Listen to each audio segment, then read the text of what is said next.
यहाँ पर देखो हम लोगों के पास दो लिक्विड हैं, liquid A and liquid B. अब हमने क्या किया, इन दोनों को मिक्स करके एक सॉल्यूशन बनाया। सॉल्यूशन के अंदर आपके पास ए भी था, बी भी था। अगर ए के प्योर वेपर प्रेशर की बात करते हैं तो वो था आपके पास 7 × 10⁻³ पास्कल। और अगर बी के वेपर, इसको मैं पी नॉट ए लिख देता हूँ, पी नॉट ए।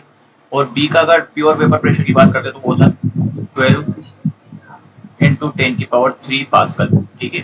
अब यहाँ पर हुआ क्या, इन्होंने बोला कि हमने जब सॉल्यूशन बनाया तो जो सॉल्यूशन के अंदर क्या हुई थी, वेपर्स बनी थी। अब इस वेपर्स का जो आपको कंपोजिशन निकालना था, कंपोजिशन का मतलब होता है वेपर मोल फ्रैक्शन निकालना है वेपर्स का, जो YA YB होता है ना, तो वो निकालना है आपको। तो आपको basically YA and YB calculate करना है। कब कैलकुलेट करना है, जब सॉल्यूशन जो है, सॉल्यूशन के अंदर A कितना है, 40 मोल परसेंट। 40 मोल परसेंट का मतलब मैं ऐसा बोल सकता हूँ कि इसका मोल फ्रैक्शन जो होगा ना, वो कितना हो जाएगा, 0.4 हो जाएगा।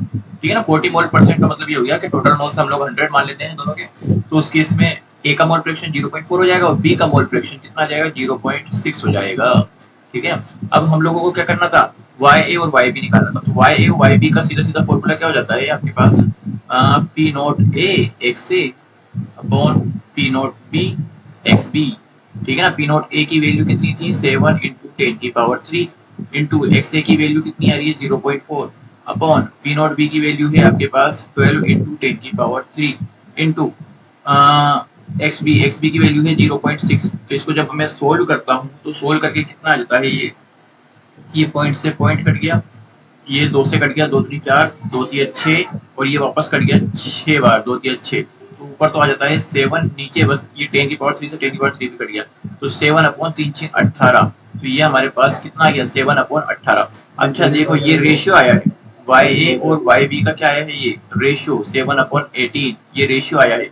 यानी कि अगर मेरे को YA की वैल्यू निकालनी पड़ेगी तो YA किसके बराबर हो जाएगा, moles of A in vapour upon moles of A plus moles of B in vapour. ठीक है ना।